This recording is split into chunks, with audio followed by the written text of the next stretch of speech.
There was no shortage of villains where I grew up in 1970s Derry, whether it was the incompetent or downright careless IRA man who threw a grenade over the roof of my auntie's house to try to hit an army patrol, a grenade which fell short and put in all of the windows at the front of her house. The brave boyos, as she called them. Or the soldiers who came into our house in the early hours, getting everyone out of bed and then searching us all, including my elderly grandmother in her nightdress. But wherever there are villains, there are also heroes, usually quietly going about their business. My heroes were Miss McCourt, Miss Doherty, Miss McLaughlin, Mr. Mullen and Mr. Rainey. They were my primary school teachers from Primary 1 to P7 in Holy Child Primary School in Cregan. And this was the period 1970 to 1977. And the school did not look as good as that when I was there, I assure you. But they created something magical in the midst of chaos, and that was no exaggeration. This school was on the front line. It really, really was. Where it was situated was a natural focal point, opposite a row of shops, the same row of shops where the bloody Sunday March had begun. It's a place where riots frequently sprang up, and where even on the quiet days, the odd petrol bomb or brick might be lobbed at a passing patrol with no regard for the children nearby.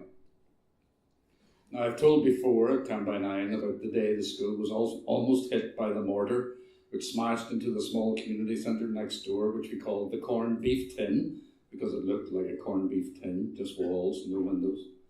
How the teacher, Miss Doherty, as we would say in Derry, Sheila Doherty, screamed at us to get under our desks, and I didn't want to because it was obvious the explosion had already happened and we were alive, so what was the point? The wisdom of a 7-year-old. Anyway, I was in school, so I knew I was safe.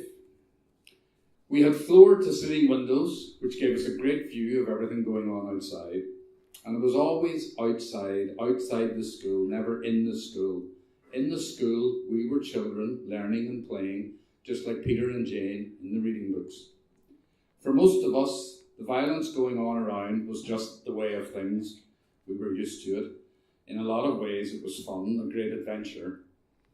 But for some of our classmates, of course, it was more serious.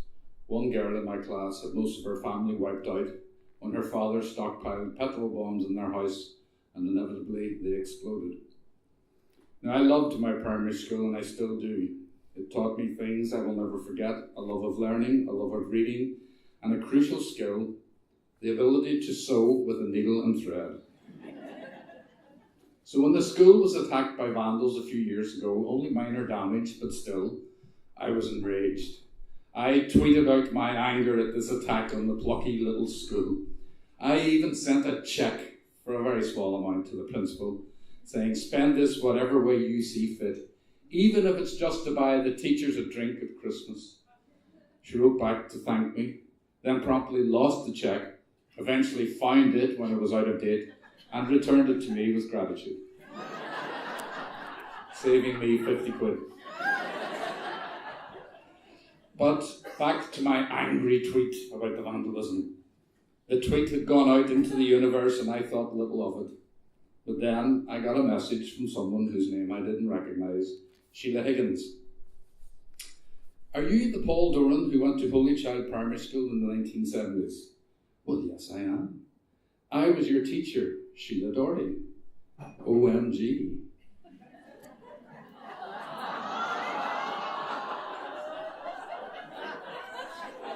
So I told her about 10 by 9 and that I just told the story about the mortar almost hitting the school and that she had been a great teacher. I sent her the text of the story and she replied, saying she was in tears as she remembered it exactly the same way.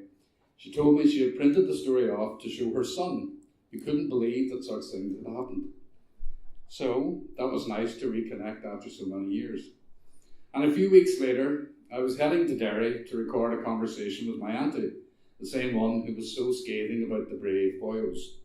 I wanted to get some of her stories before she got any older, and she's already 90. And I thought, sure, why not do the same with your teacher? There was so much that I wanted to know. What was it like teaching in those conditions? How did you keep everyone calm? How did you keep yourselves can, how did you cope with the poverty many of the children were growing up in? And also, what really went on in the staff room? Apart from smoking. So, after 40 years or so, I met Miss Sheila Doherty again, now Mrs. Sheila Higgins.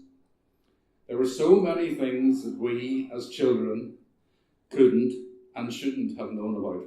The various pressures these teachers were under, some of them just out of college, starting their first job at 21 or 22, basically teaching in a war zone. We talked about the day the mortar nearly hit the school. She talked about the fears the teachers had about the floor-to-ceiling windows, those same windows that gave us a great view out, but as the grown-ups knew, also made us vulnerable to stray rockets, bullets, bricks, or any other missile. She also told me about another great dread of hers. I remember there was another wee guy, I don't know if he was your year or not, but dark hair, he wore glasses, and we were out walking around the playground at playtime, and my concern was that there was a laburnum tree in the garden, and I thought, this is going to be poison these children if they climb a tree. It was so stupid. And he was going round like lifting shells, going, that's an SLR, that's a such and such gun. And I'm going, how do you know? I just know by the shape. The things that were left behind in the playground. And then you were worried about laburnum I trees? was worried about a laburnum tree. Oh, it was mad.